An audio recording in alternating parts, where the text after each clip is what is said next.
A região norte concentra quase 70% de toda a água doce disponível no Brasil, mas possui uma população relativamente baixa, que representa cerca de 9% do total brasileiro. A situação no Nordeste é a inversa, que conta com cerca de 3% da água disponível no país para abastecer quase 28% da população brasileira. Em torno de 8% da população nacional está localizada no Centro-Oeste, que conta com 16% de toda a água doce disponível no Brasil. O Sudeste, que é a região mais habitada do Brasil, possui 42% da população do país, mas apenas 6% da água doce. Os estados do Sul possuem 14% dos habitantes do país, mas 7% da água disponível no Brasil para abastecê-los. A reserva de água doce no país não se encontra apenas na superfície, como nos rios e lagos, mas também de forma subterrânea nos aquíferos, que podem ser divididos em dois tipos principais. Aquíferos livres são reservas de água próximas à superfície da terra e de fácil acesso através de poços rasos.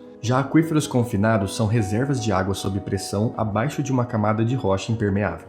A água armazenada nos aquíferos desempenha importante papel no abastecimento de cidades, agricultura e indústria. Inclusive, o Brasil possui 2 dos maiores aquíferos do mundo. O aquífero Guarani estende-se por mais de 1 milhão de quilômetros quadrados em partes do Brasil, Argentina, Paraguai e Uruguai. Ele é essencial para o abastecimento de água e o desenvolvimento socioeconômico de diversas regiões em sua área de ocorrência. Porém, a qualidade de sua água sofre enorme pressão por ele estar localizado em uma região muito populosa. O aquífero Alter do Chão é uma importante reserva de água subterrânea localizada na região norte do Brasil, principalmente nos estados do Amazonas e Pará. A capital do Amazonas, Manaus, por exemplo, possui 40% de seu abastecimento hídrico a partir de águas deste aquífero. Apesar de sua extensão e importância, ainda é objeto de estudos para compreender sua verdadeira dimensão e potencial hídrico. Em relação à água superficial, quais são e onde se localizam os principais rios brasileiros? O rio Amazonas, que nasce na Cordilheira dos Andes, no Peru,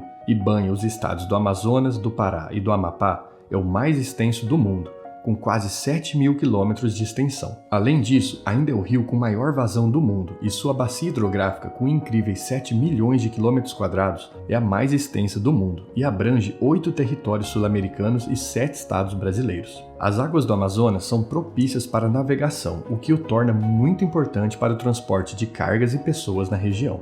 O Rio São Francisco tem grande importância para o abastecimento residencial e urbano, além de ser importante para o transporte de cargas e de pessoas, principalmente na região Nordeste. Ele nasce em Minas Gerais e percorre diversos estados do Nordeste, além de Goiás e o Distrito Federal.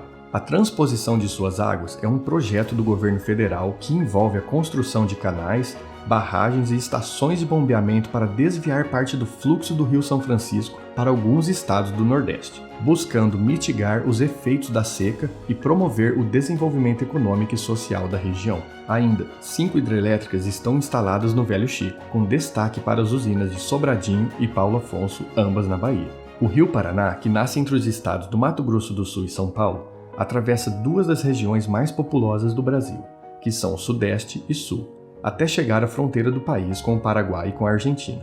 A bacia do Rio Paraná abastece mais de 60 milhões de habitantes e desempenha papel fundamental para as atividades econômicas desenvolvidas na região, como a agricultura e a indústria. Ele é importante para o transporte de mercadorias e cargas entre os países do Mercosul, além de escoar parte da produção agrícola das regiões Centro-Oeste e Sul. Sua bacia hidrográfica é a com maior potencial instalado de geração de energia elétrica através de usinas hidrelétricas do Brasil.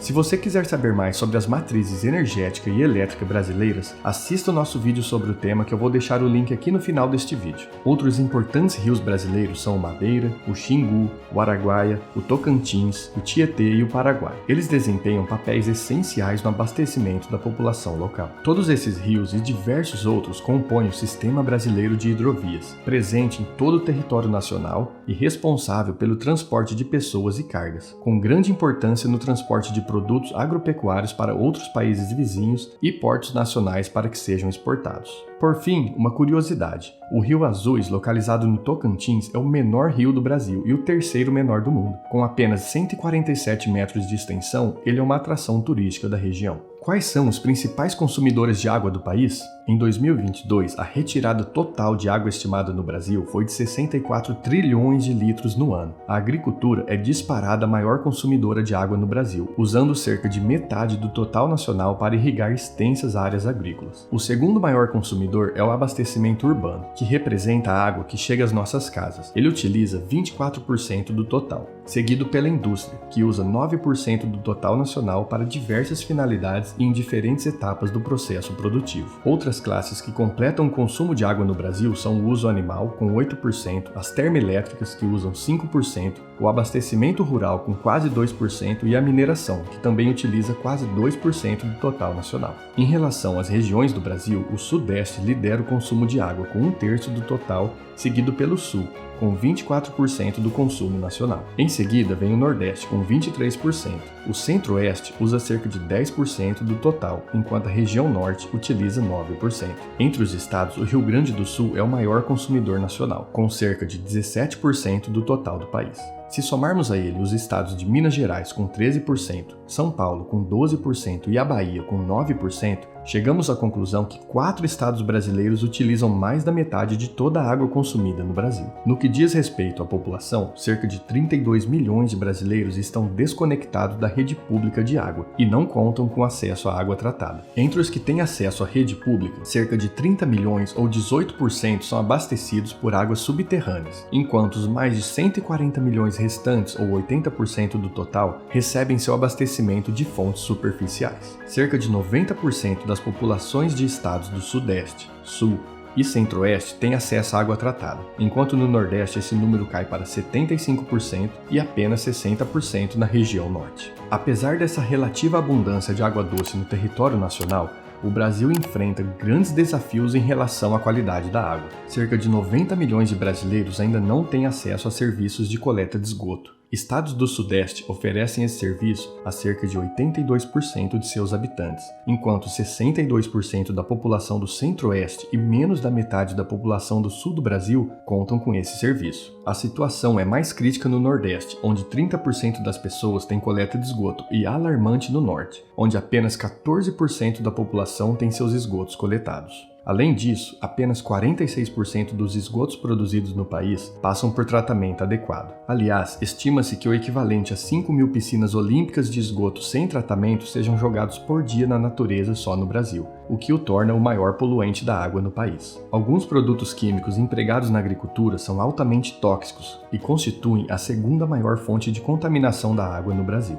A chuva ácida é resultado da reação dos gases provenientes da queima de combustíveis fósseis com o vapor da água na atmosfera. Essa forma de poluição contamina rios e áreas de recarga e prejudica a qualidade da água no Brasil. Outros importantes agentes poluidores da água no Brasil são o óleo de cozinha quando descartado incorretamente, resíduos sólidos como garrafas de plástico, metais pesados que são encontrados em pilhas e baterias, o chorume, que é o líquido que escorre de lixões, e os resíduos tóxicos sem tratamento despejados em rios por indústrias. A poluição não é a única ameaça que o Brasil enfrenta em relação à sua reserva de água doce. Com a crescente demanda global por recursos hídricos, especialmente em regiões propensas à escassez, o Brasil, com sua vasta reserva de água doce, torna-se alvo de interesse de diversos países. A Amazônia, por exemplo, detém uma parcela significativa das reservas de água do país e, portanto, desperta a atenção de nações que buscam garantir o suprimento para suas populações ou para atividades econômicas. Diante desse desafiante cenário que o Brasil enfrenta para gerir seus recursos hídricos, que ações podem ser tomadas para melhorar a qualidade da água e garantir sua distribuição aos consumidores? Projetos de infraestrutura, como construção de barragens e estações de tratamento de água, visam melhorar a distribuição e o acesso à água potável em áreas carentes. Reuso de água e programas de tratamento de esgoto, ambos tanto em nível industrial quanto residencial, são essenciais. O reflorestamento de matas ciliares e áreas de recarga, pois essas matas agem como filtros protegendo águas superficiais e subterrâneas.